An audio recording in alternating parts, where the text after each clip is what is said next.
ጤና ይስጥልኝ ውድ ተመልካቾቻችን ሐሙስ ታህሳስ 9 2018 ምሽት ዋና ዋናም ዓለም አቀፍ ጉዳዮችን የምንመለከትበት ክፍለ ጊዜ ነው።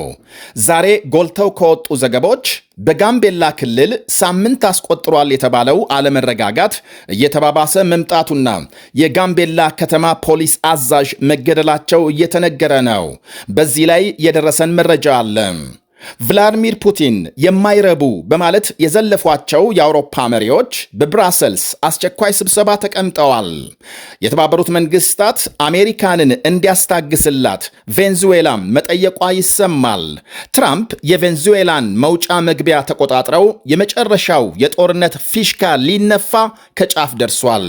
የሚያክማቸውን በርካታ ህሙማን በመርዝ የገደለም የፈረንሳይ ሐኪም ሲፈረድበት ካርቱምና ሌሎች የሱዳን ትላልቅ ከተሞች ጨለማ መልበሳቸው ይነገራል። ሌሎችም አሉን። አብራችሁን እንድትቆዩ ጋብዛለሁ። በላይ በቀለ ነኝ።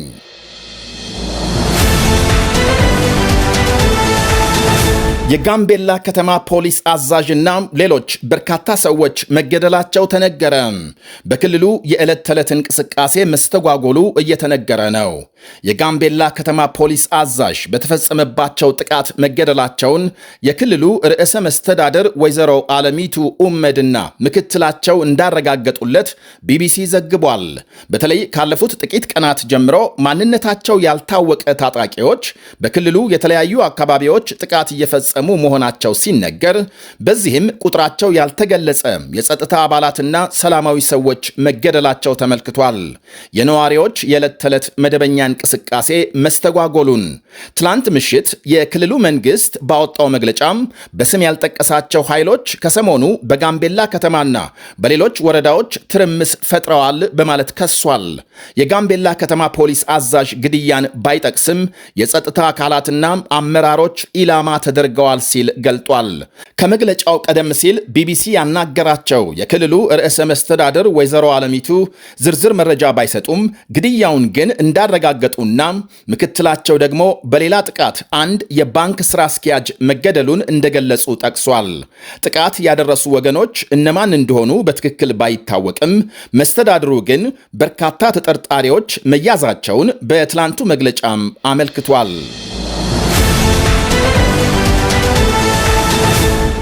የሩሲያ ፕሬዝዳንት ቭላድሚር ፑቲን የአውሮፓን መሪዎች ናቁ። ፑቲን የአሜሪካ የሰላም ዕቅድ እንዳይሳካም እንቅፋት ሆነዋል ያሏቸውን የምዕራብ አውሮፓን መሪዎች የማይረቡ በማለት ዘልፈዋቸዋል። ሞስኮ በተካሄደ የመከላከያ ስብሰባ ላይ ፑቲን ባሰሙት ንግግር መሪዎቹ የሩሲያን መፍረስ የሚፈልጉ የትራምፕ የሰላም ዕቅድ እንዳይሳካም እንቅፋት የፈጠሩ ናቸው ብለዋል። እናም ዩክሬንም ሆነች የአውሮፓ መሪዎች በሰላም ዕቅዱ ላይ ተጨባጭ ውጤት እንዲመጣ ካላደረጉ ዩክሬን ውስጥ ታሪካዊ ያሏቸውን የሩሲያን መሬቶች በኃይል ነፃ እንደሚያወጡ ዝተዋል። የትራምፕ ስድብና ዘለፋ ያነጣጠረባቸው የብሪታንያም፣ የፈረንሳይ፣ የጀርመንና ራሳቸው የዩክሬን መሪዎች ሰሞኑን ተደጋጋሚ ስብሰባ ጠርተው በተለይ ዩክሬን አስተማማኝ የደህንነት ዋስትና ካላገኘች መሬቶች እንዳትለቅ ወይም ደግሞ መሬቶቿን እንዳትለቅ መምከራቸው ይታወሳል። ትራምፕም በጉዳዩ ላይ እንደ ፑቲን ተመሳሳይ ዘለፋ በመሪዎቹ ላይ ከሰነዘሩ በኋላ ለዩክሬን አስተማማኝ የደህንነት ዋስትና እንደሚሰጡ ቃል ገብተዋል። ኪየቭ የኔቶ አባል የመሆን እቅዷን ከሰረዘች ማለት ነው። በእጇ የሚገኙና የወጡ መሬቶችን ለሩሲያ ለማስረከብ በሰላም እቅዱ የተካተተው ነጥብ ግን አሁንም አወዛጋቢ እንደሆነም ቀጥሏል። ዜሌንስኪ በሌላ በኩል አውሮፓ እንዳይንቀሳቀስ አግዶ ያቆየውን የሩሲያን ገንዘብ ለዩክሬን በማዞር ሞስኮ ላይ ጫና እንዲያሳድሩ ጠይቀዋል።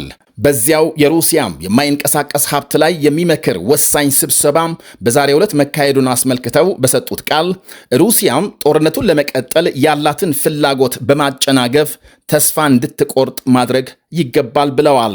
በተያያዘ ዜናም የቼልሲ ክለብ የቀድሞ ባለቤት የሩሲያ ቢሊዮነር ሮማን አብራሞቪች ለዩክሬን ጦርነት ሰለባዎች ተገቢውን ክፍያ እንዲፈጽሙ አለዚያ ፍርድ ቤት እንደሚቆሙ የብሪታንያ ጠቅላይ ሚኒስትር ኪር ስታርመር አስጠንቅቀዋል። ተናግረዋል። አብራሞቪች ከቼልሲ ክለብ ሽያጭ ያገኙትን ከ3 ቢሊዮን ዶላር በላይ ትርፍ በዩክሬን ጦርነት ለተጎዱ ዜጎች ለመስጠት በ2022 ቃል መግባታቸው ይነገራል። ሆኖም ገንዘቡን እነማን ይጠቀሙ በሚለው ላይ ውዝግብ በመነሳቱ ሳይለቀቅ ቆይቷል። የብሪታንያ መንግስት ገንዘቡ ለሰብአዊ እርዳታ እንዲውል የሚፈልግ ሲሆን፣ አብራሞቪች ደግሞ ለሁሉም የጦርነቱ ሰለባዎች መከፋፈል አለበት ይላሉ። ሩሲያም ተጠቃሚ እንድትሆን። ብሪታንያም ጦርነቱ መጀመሩን ተከትሎ አብራሞቪች ከሩሲያ ፕሬዝዳንት ቭላዲሚር ፑቲን ጋር በነበራቸው ቀረቤታ የተነሳ የክለቡ ሽያጭ እንዳይንቀሳቀስ ብታግድም በሕጉ ግን ገንዘቡ አሁንም ድረስ የአብራሞቪች ወይም ደግሞ በእርሳቸው ስም ይገኛል። እናም አሁን የብሪታንያ ጠቅላይ ሚኒስትር ኪር ስታርመር አብራሞቪች 2.5 ቢሊዮን ፓውንድ ወይም ከ3 ቢሊዮን ዶላር በላይ የክለቡን ሽያጭ ገንዘብ ለዩክሬን መልሶ መቋቋሚያ እንዲሰጡ አለዚያ ፍርድ ቤት እንደሚቆሙ አስጠንቅቀዋል። የሮማን አብራሞቪች ተወካዮች ግን ምላሽ ከመስጠት ተቆጥበዋል። ጠቅላይ ሚኒስትሩ ትላንት ለፓርላማቸው ባደረጉት ንግግር ገንዘቡን ለማስተላለፍ የሚያስችል ፈቃድ የወጣ ቢሆንም የቱጃሩ ፈቃድ እንደሚያስፈልግ ገልጸዋል። እናም መልእክቱ ግልጽ ነው፣ ሰዓቱ መቁጠር ጀምረዋል በማለት አስጠንቅቀዋል። በጦርነቱ ለተጎዱ የዩክሬን ዜጎች እንዲሰጥ አብራሞቪች የገቡትን ቃል እንዲያከብሩና ክፍያ እንዲፈጽሙ ብለዋል ጠቅላይ ሚኒስትሩ። ከሩሲያ ነዳጅና ጋዝ ሽያጭ ከፍተኛ ሀብት በመሰብሰብ ቢሊዮነር እንደሆኑ የሚነገርላቸው አብራሞቪች ሩሲያም የዩክሬንን ወይም ደግሞ ዩክሬንን መውረሯን ተከትሎ ቼልሲን ለመሸጥ የሚያስችል ልዩ ፈቃድ ማግኘታቸው ይታወሳል። አሁን የብሪታንያ መንግስት በጉዳዩ ላይ ሕጋዊ እርምጃ መውሰድ ከመጀመሩ በፊት አብራሞቪች ምላሽ ለመስጠት የ3 ወራት ጊዜ ተቀምጦላቸዋል።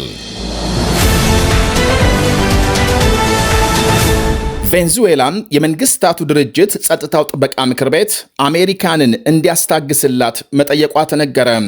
ፕሬዝዳንት ትራምፕ ከቬንዙዌላ በሚወጡና በሚገቡ የነዳጅ መርከቦች ላይ እገዳ እንዲጣል ማዘዛቸውን ተከትሎ ቬንዙዌላም ለመንግስታቱ ድርጅት አቤት ማለቷ ተሰምቷል። የጦርነት ጉሰማ ባለው የአሜሪካ እርምጃ ላይ ለመነጋገር አስቸኳይ ስብሰባ እንዲጠራ ምክር ቤቱን ጠይቋል።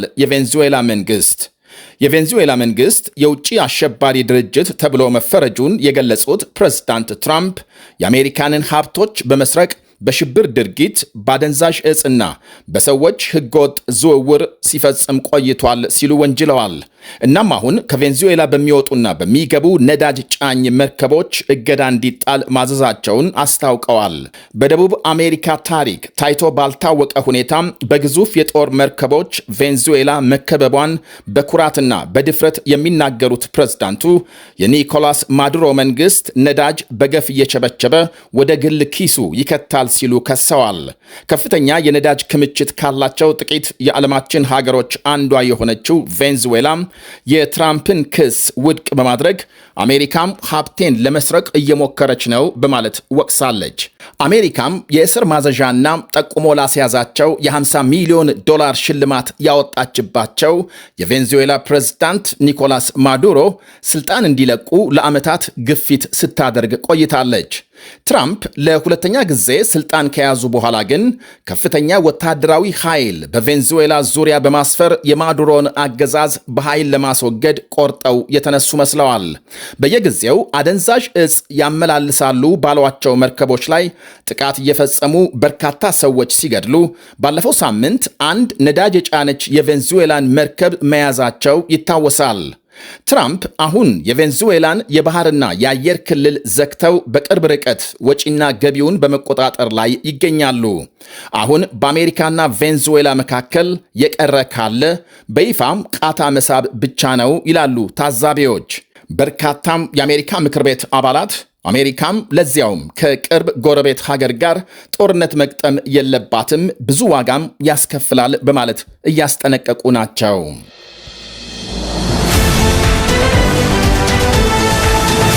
የሚያከማቸውን ህሙማን ሆን ብሎ መርዝ እየሰጠ ገድሏል የተባለ የፈረንሳይ ሐኪም ዕድሜ ልክ እስር ተፈረደበት።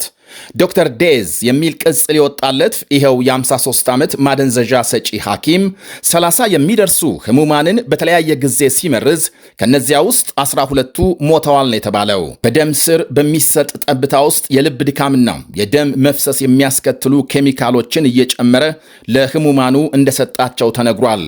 ፍሬድሪክ ፒሸር የተባለው ይሄው ሐኪም መርዞ ከገደላቸው ህሙማን መካከል በዕድሜ አነስተኛው የ4 ዓመት ልጅ ሲሆን በቶንሲል ቀዶ ጥገና ወቅት የልብ ድካም አጋጥሞት ከዚህ ዓለም በሞት ተለይቷል።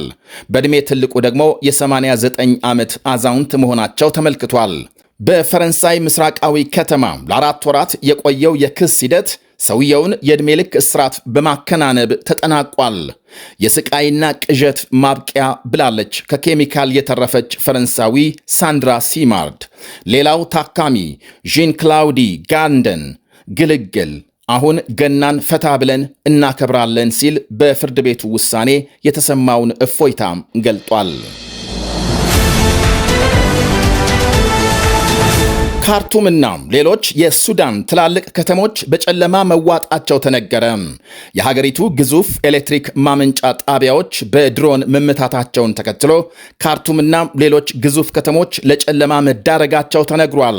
በሱዳን ጦር ቁጥጥር ስር በሚገኘው ምስራቃዊ ናይል ግዛት የኤሌክትሪክ ማሰራጫ ጣቢያዎች በእሳት ሲጋዩ መታየታቸውን ዘገቦች አመልክተዋል። 3 ዓመት ገደማ ባስቆጠረው የሱዳን የእርስ በርስ ጦርነት ከሰው እልቂትና መፈናቀል በተጨማሪ በመሠረተ ልማቶች ላይ ከፍተኛ ውድመት መድረሱ ይነገራል።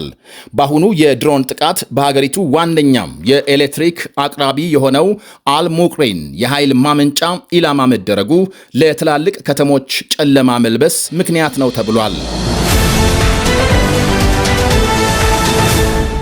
የሎስ አንጀለስ አቃቤ ሕግ የሆሊውድ ዳይሬክተርና ተዋናይ ወላጆቹን በመግደል ተጠርጥሮ በተያያዘ ልጃቸው ላይ ክስ መሰረተ።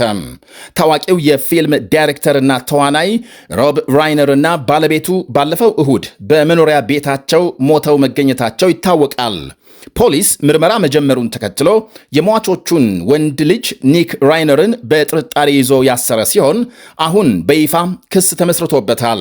የ32 ዓመቱ ኒክ ራይነር 2 የመጀመሪያ ደረጃ የግድያ ወንጀል ክሶች ሲቀርቡበት ወላጆቹን ለመግደል አደገኛ ስለት ተጠቅሟል የሚል ክስም ተካቶበታል። ጥፋተኛ ሆኖ ከተገኘም የዕድሜ ልክ እስር አሊያም የሞት ፍርድ ይጠብቀዋል ነው የተባለው።